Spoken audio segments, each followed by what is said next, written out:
Salut les Guénines, c'est Loïc. Ça y est, on a enfin atteint le seuil des 1000 abonnés sur cette chaîne YouTube. Donc pour vous remercier aujourd'hui, vous avez deux cadeaux. Le premier, c'est que vous avez le choix entre rester Guénine ou évoluer au rang de Chunin. Donc pour me faire savoir votre choix, je vais vous mettre deux commentaires dans l'espace commentaire. Un qui dit je veux rester Guénine et un qui dit je veux passer Chunin. Et le commentaire qui aura le plus de likes sera sélectionné. Sachant que la prochaine évolution sera pour les 10 000 abonnés, le rang de Chunin. Le deuxième cadeau, c'est cette vidéo que vous m'avez demandé de faire. Saitama contre Madara, qui gagne? Alors pour ne pas faire une vidéo qui va ressembler énormément à la vidéo Saitama contre Goku, parce que clairement je vais sortir les mêmes arguments pour Saitama, je vais essayer de me concentrer sur 3 points importants. Le premier point, on va s'intéresser aux caractéristiques des deux personnages. Le deuxième point, on va voir tout le répertoire de techniques. Et enfin, on va voir si les personnages sont des stratèges et qui a le plus de chances de l'emporter dans un combat à la loyale.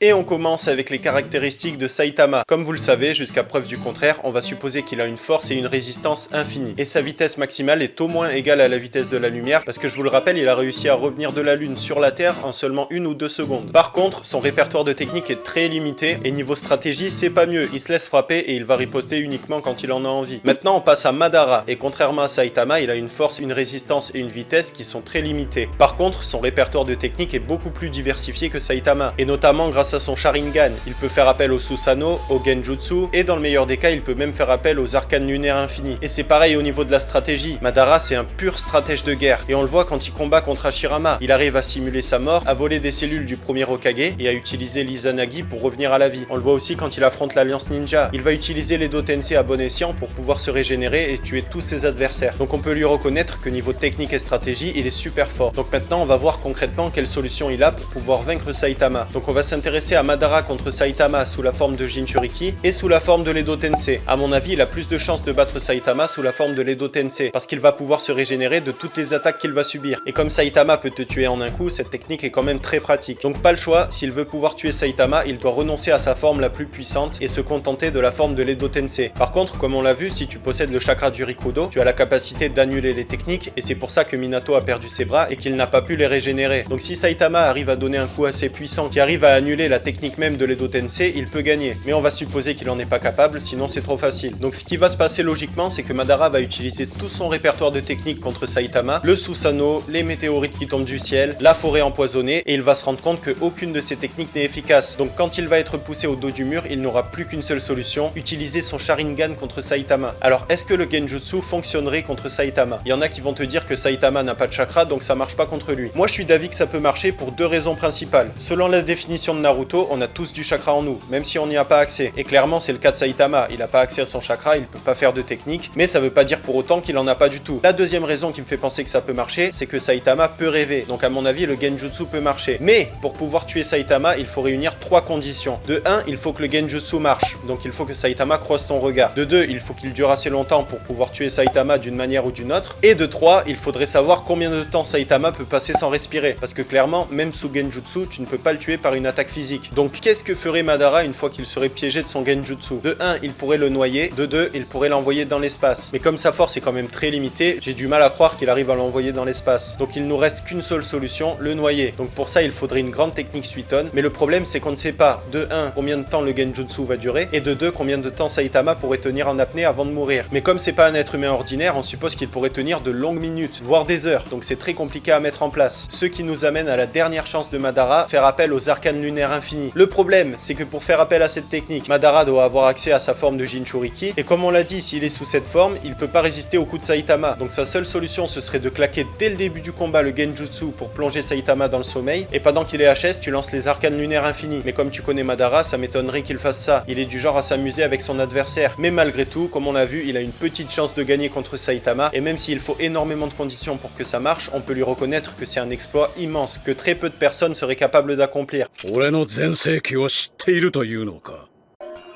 Non. Et voilà pour cette vidéo, j'espère qu'elle vous a plu. Si c'est le cas et que vous voulez me soutenir comme d'hab, pensez à la liker et à vous abonner. On se retrouve super vite pour une nouvelle vidéo, un nouveau manga, et en attendant que la force vous anime les Guénines.